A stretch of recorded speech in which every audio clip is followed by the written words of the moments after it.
누누이 말하지만 이 이스라엘 백성은 열왕기의 역사와 역대기의 역사가 다르다고 말씀드렸습니다. 그러니까 열왕기의 그 역사는 포로기로 잡혀가기 전에 이들이 범죄하지 말라고 그렇게 하나님께서 선지자를 통해서 이렇게 말을 했던 그 역사라면은, 역대기에 나와 있는 역사는 포로에서 돌아오고 나서 어떻게 회복할 수 있을 것인가를 역사로 써낸 내용이 바로 역대기의 역사인 것이죠. 그래서 역대기 역사 중에서 레위 지파의 역사를 이렇게 길게 써놨다. 레위 지파의 역사를 이렇게 계보대로 이렇게 길게 써놓은 이유가 분명히 있습니다. 왜 그러냐면, 레위 지파가 여러분 어떤 지파입니까? 하나님 앞에서 제사 드리는 지파 아닙니까?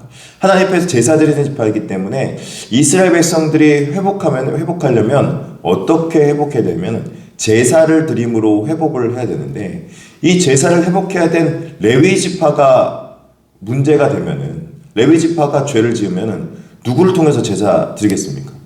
제사 드릴 방법이 없는 것이죠. 그렇기 때문에 이 레위 지파는 하나님이 기업이 되고 하나님이 이들을 회복시켜 줘야지만 이스라엘 백성이 전체가 회복되는 것이고, 또 그리고 레위 지파의 타락은 단순히 한 지파의 타락이 아니라 한 민족의 타락이고, 레위 지파 한 사람의 범죄는 한 사람의 범죄가 아니라 전체 이스라엘의 범죄가 되기 때문에 이 레위 지파는 굉장히 중요하기 때문에 이렇게 오늘 역대기에서 회복시키는 관점으로 이렇게 오늘 기록해 놓은 것을 볼 수 있습니다. 레위 지파는 크게 하나님께서 이 제사를 돕는 지파로 세 지파로 나눠져 있는 것을 볼 수 있죠.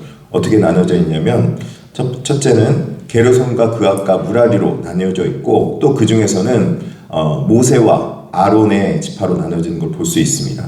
특별하게 아론의 자녀는 그러면서 6장 3절에 이렇게 말하지 않습니까? 나답과 아비우와 엘르아살과 이다말이며 이렇게 말하고 있습니다.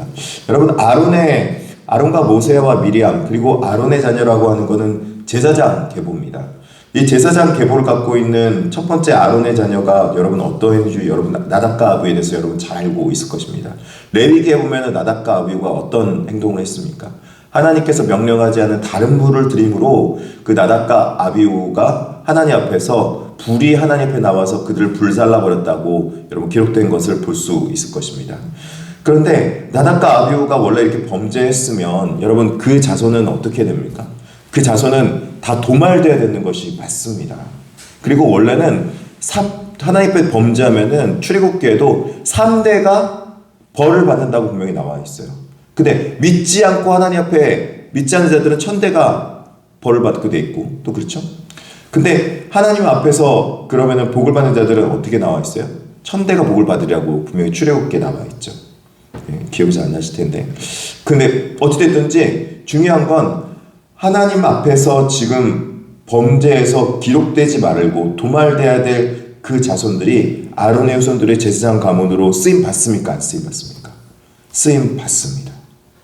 하나님께서는요, 그 자손에 범죄가 있을지라도 그 자손 대대로 그것을 되물림하면서 그 자손의 범죄에 대해서 되묻습니까? 되묻지 않습니까?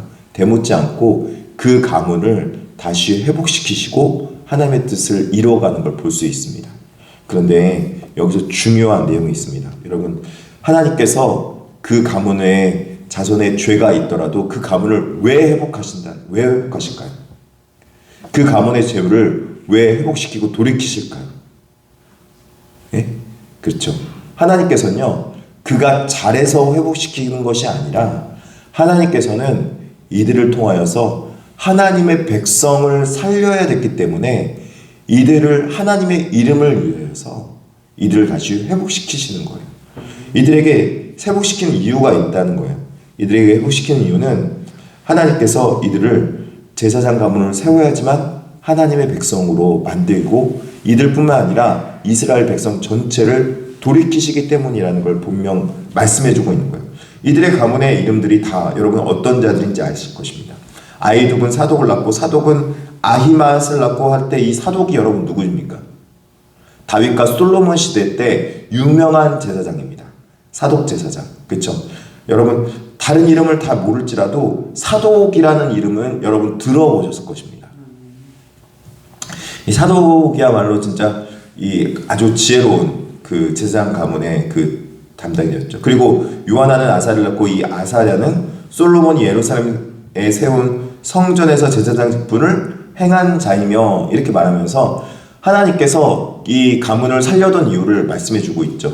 어떻게 해요? 솔로몬이 예루살렘에 세운 성전에서 제사장 직분을 세우기 위해서 지금 이 가문을 계속 살려두고 있는 것입니다.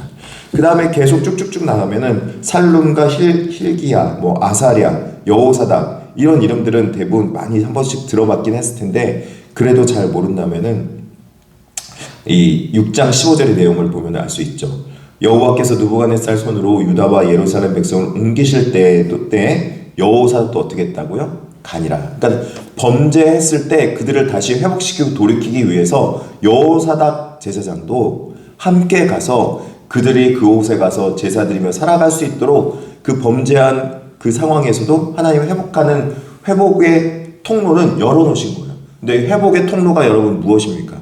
회복의 통로가 여러 가지 물질이나 아니면은 어떤 제작 방법이 아니라 하나님께서 회복의 통로를 두어두냐면 제사장을 회복의 통로로 둔 거예요.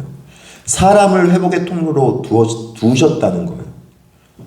그렇다면은 오늘 우리 이 민족, 대한민국 민족이 이제 이번에 어제입니까? 오늘입니까? 오늘 이제 대선 발표가 났잖아요. 이 민족을 회복시키고 돌이키려면은 여러분 그 회복과 돌이키려는 방법은 무엇이겠습니까? 이 대한민국이 잘해서 회복시키겠습니까? 아니요. 대한민국이 잘해서 회복시키는 것이 아니라 제사장 족속이 살아서 그 역할을 잘 감당할 때 그 제사장 대표된 제사장 민족을 가지고 하나님께서 회복시키시는 거예요. 누구를 통로로요? 우리를 통로로요. 하나님께서 우리를 통로로 회복시키실 거예요. 저는 그래서 가지고 있는 지론이 있어요. 얼마 전까지만 해도 대선이 누가 됐냐, 누가 대통령이 됐냐, 아니면 누가 국회의원이 됐냐 이런 거에 관심이 있었는데 지금은 이제 관심이 없어졌어요. 왜 관심이 없어졌냐면 그들이 잘해서 이 나라와 민족이 버티고 살아가는 게 아니라 하나님께서는 하나님의 이름을 위하여 하나님 앞에 제사장 민족 대표성을 띠는 그 민족을 살리고 그들을 통하여서 복음을 전하기 위해서 하나님 아버지 일하시는 거지 그들을 통하여서 회복시키는 것이 아니다. 이 땅에는 두 왕국이 있다. 하나님 나라 왕국과 또 이 세상 왕국이 있는데 세상 왕국이 이 땅을 다스리는 것처럼 보일지라도 세상 공중권세 잡은 자들이 이 세상을 다스리는 것 같아 보일지만 하나님은 누구를 통해서 다스리고 있냐면 하나님의 백성을 통해서 다스리고 있고 이 나라를, 이 민족을, 이 온 세상을 하나님께서 회복시키실 거라는 회복의 약속 말씀을 해주고 있다는 거예요. 그러므로 사랑하는 성도 여러분, 여러분은 기도가 단순히 여러분의 기도가 아니에요. 여러분이 기도함으로 우리 지금 용인중앙교회 대표들로서 기도하고 있기 때문에 이 기도 자리가 넘쳐나면요 앞으로 용인중앙교회는 부흥할 줄 믿습니다. 기도자로 찰 때 하나님께서 그들의 대표자들 기도를 통해서 하나님이 역사할 거고요. 우리를 회복시키실 것이며 또 그리고 예배자리에 예배 초소의 장소에 예배자들이 많아질 때 그 예배자들의 봉사를 통하여서 하나님 우리 용인중앙교회 성도들의 물질과 기업을 허락해 주실 줄 믿습니다. 반드시 이 사상이 있어야 되는 거예요. 하나님께서 이 레위 지파에 기업을 줬습니까? 안 줬습니까? 레위 지파는 기업을 주지 않았어요. 그리고 어떻게 살아갈 수 있도록 했냐면 하나님께서 제비 뽑아서 그 각 지파에 도피성을 주고 그 도피성의 레위 자손들이 거기서 봉사함으로 그 도피성이 속죄 장소가 될 수 있도록 한 것이 바로 레위 지파였고 레위 지파의 그 기업은 거기서부터 그들이 제사 드리는 그 물질로 인해서 그들이 얻을 꼴을 얻도록 해줬어요. 그러니까는 예배 드리는 그 꼴, 제사 드리는 꼴을 레위 지파가 먹지만 그 백성들이 여러분 그러면 어떻게 해야 레위 지파가 꼴을 먹겠습니까? 레위 지파는 하나님의 백성들이 서 있고 하나님의 백성들이 하나님 앞에 회복하고 또 속죄하고 또 하나님 앞에 물질을 가지고 하나님의 은혜를 누릴 때 이 레위 지파가 하나님의 기업이 되는 거예요. 기업 얻을 수 있는 거예요. 먹을 거 먹고 살아갈 것은 결국 하나님께서 주셔야 된다는 거예요. 어떻게 해요? 이스라엘 백성들에게 복을 주심으로 말미암아 하나님께서는요. 그래서 예배 드릴 수 있는 예배의 물질들을 여러분을 통해서 하나님께서 주시는 목적이 있는 거예요. 왜요? 하나님 앞에 갖다 드릴 때 이 하나님의 꼴을 먹을 수 있도록 여러분을 통해서 공급의 통로가 만들어 주시는 것이죠. 사랑하는 성도 여러분, 여러분은 공급의 통로자인 줄 믿습니다. 여러분은 하나님의 백성의 대표자인 줄 믿습니다. 여러분이 믿음으로 예배드릴 때 이 땅의 이민족이 하나님 아버지 경제적으로도 나아질 거예요. 온전히 경제적으로 회복될 거예요. 그리고 여러분이 그 통로 역할을 잘 감당하면은 하나님께서 여러분을 들어 사용하실 것입니다. 저는 그걸 믿습니다. 오늘 성경이 그렇게 말씀하고 있는 거예요. 우리 민족이 예배자로 다시 회복되고 예배 민족으로 돌아설 때 우리 교회도 다시 한번 우리 교회가 물질적으로 다시 설 거예요. 반드시요. 하나님께서 그렇게 레위 지파를 만들어 주셨어요. 아니 기업이 없다니까요. 기업이 없는데 이스라엘 백성들이 결국에는 그들이 하나님 앞에 은혜 받은 걸로 레위는 기업을 얻는 거예요. 그리고 속죄도 어떻게 얻어갑니까? 속죄도 마찬가지죠. 그 대신에 이들에게 맡겨진 것이 있어요. 뭐냐면요, 자기 직분을 잘 감당해야 돼요. 레위 지파는요. 자기 직분이 뭐냐면 보니까 첫 번째는 어떤 자손이 나오냐면은 먼저 그핫 자손이 나왔죠. 원래는 레위 아들들은 누구예요? 6장 16절에 가면 게르손과 그핫과 무라리이며 그렇게 말하고 있어요. 근데 여기서 보면은 어떤 그 아들을 가장 먼저 이제 언급하느냐, 게르손의 아들들의 이름은 이러하니 림니와 시므이요, 그핫의 아들들은 아므람과 이스할과 헤스본과 우시엘이요, 무라리의 아들들은 말리아 무신이라. 이 게르손 자손이 어떤 자손이면 이스라엘이 출애굽할 때 중요한 일을 맡았는데 이들이 맡겨진 일은 성막과 청막과 휘장과 덮개 문장들을 운반하는 그런 수행하는 자들이었습니다. 이들은 하나님의 장막에서 지금 가장 무겁고 어려운 일을 맡는 거예요. 여러분, 천막이 무겁겠습니까? 가볍겠습니까?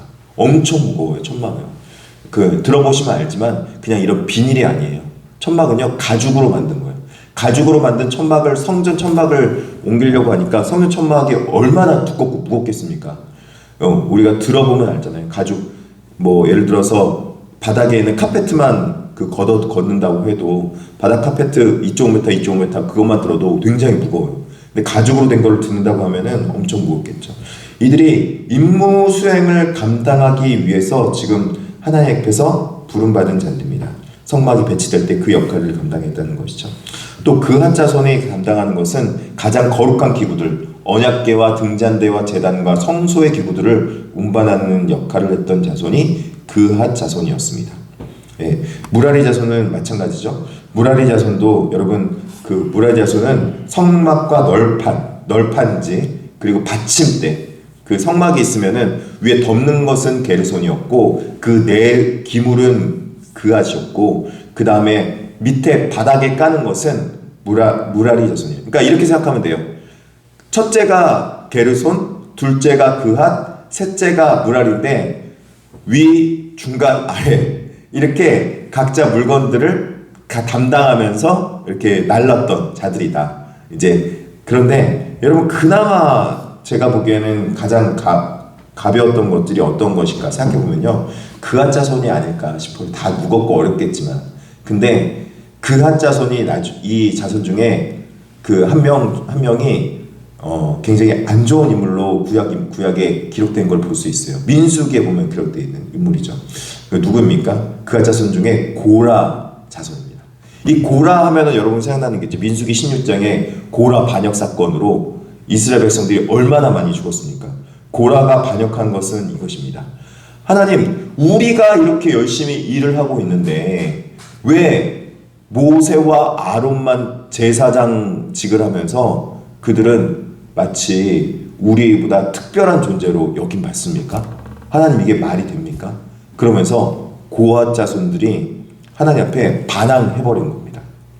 그래서 우리도 제사장 직분 가질 수 있습니다 라고 반역을 하게 됐을 때 고핫 자손 중에서 그에 속한 자들은 다 그쪽으로 가라. 그래서 250명이 다 그쪽으로 고핫 자손 앞에 갔을 때 갑자기 땅이 갈라지면서 고핫 자손이 어떻게 했어요? 한꺼번에 땅이 갈라지면서 그 땅 속으로 들어가는, 그래서 몰살당하는 그런 역사가 있다는 거예요. 그리고 그 이스라엘 백성들의 고핫 자손, 그러니까는 레위 자손이 범죄했을 때 하나님께서는 그 이스라엘 백성들이 한꺼번에 같이 오염이 되니까 14,700명이 한꺼번에 죽는 일이 벌어지게 된 것이 이 고라의 반역 사건입니다. 왜 그렇습니까? 죄는 오염이 되기 때문에 그렇습니다.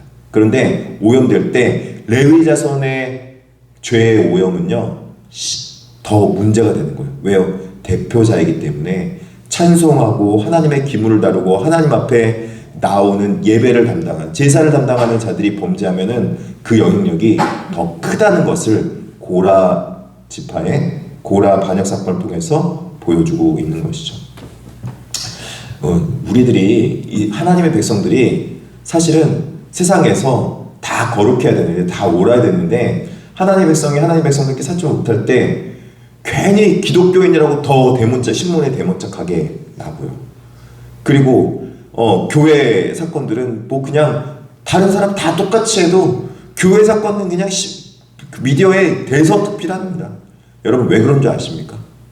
왜 그러냐면요, 그리스도인들은, 기독교인들은 예수 그리스도 하나님의 백성으로 이 하나님의 대표성을 가지고 있기 때문에 그들이 범죄하면은 하나님 앞에 회복시킬 길이 없는 거예요. 그래서 그 대표자들을 하나님께서 범죄했을 때 죄의 오염을 다른 민족에게, 다른 사람들에게 오염시키지 않기 위해서 더 철저하게 책임감을 부여해 주는 것이 바로 이 하나님의 백성의 그 주어진 책무였다는 것입니다. 대신에 이들은 하나님으로부터 꼴을 얻고 많은 것을 누리며 살아가는 백성이라는 것입니다. 하나님 옆에 자기에게 맡겨진, 주어진 역할을 더 넘어서도 안 되고 더 미쳐서도 안 되는 거예요. 그래서 죄라고 말하는 그 죄는 뭐가 죄냐면은 자기에게 맡겨지고 주어진 역할에 정확하게 관역에 정통으로 꽂히는 것이 우리의 맡겨진 임무인데, 거기서 더 오버해서 벗어나서 남이 하는 일은 더 좋아 보이고 남이 하는 일은 더 편해 보이고 남의 직무는 더 중요해 보이고 내 직무는 중요해 보이지 않다고 하나님 앞에 불만을 가질 때, 그때 하나님께서 그것이 오버해서 그거는 죄다 라고 말하면서 너에게 맡겨진 역할을 성실하고 충실하게 잘 감당할 때 하나님은 너에게 맡겨진 역할뿐만 아니라 꼴을 먹으며 살아갈 수 있도록 해주겠다, 그렇게 약속해주고 있는 것이고요. 그리고 그 하나님 앞에 미치지 못하려, 도달하지 못해서 자기 직분을 감당하지 못하는 것도 하나님 앞에 합당하지 않다는 것을 오늘 이 족보를 통해서 보여주면서, 결국에는 이스라엘 백성들이 왜 바벨론의 포로로 끌려갔냐, 너희들이 결국에는 맡겨진 제사장 역할을 잘 감당하지 않고 제사장 나라의 역할을 감당하지 못했기 때문이 아니냐. 제가 베드로 전서 2장 9절 10절 주일날 설교했잖아요. 예, 너희는 택하신 족속이요 왕같은 제사장이며, 그리고 제사장 뭐예요? 나라. 제사장 나라 대표성을 띈 거잖아요. 그게 출애굽기 19장에 나와 있던 내용이죠. 출애굽기 19장. 출애굽기 19장에 이스라엘 백성들이 그렇게 대표자로 삼으셨다는 거예요. 그렇기 때문에 여러분, 우리는요 하나님 앞에 그렇게 택함받은 자녀인 줄 믿습니다. 여러분, 오늘 기도할 때 하나님, 우리 가문에 내가 기도함으로 우리 가문은 내가 먹고 살아가고, 또 하나님부터 죄사함 받고 살아가며, 또 우리 교회에서 내가 기도함으로 우리 교회는 정말 부흥하고 우리 교회는 회복될 줄 믿습니다. 그런 마음으로 열심히 기도할 수 있는 저와 여러분 되기를 진심으로 축복합니다. 오늘 좀 많이 읽느라고 좀 늦게까지 했습니다. 기도하며 나가겠습니다.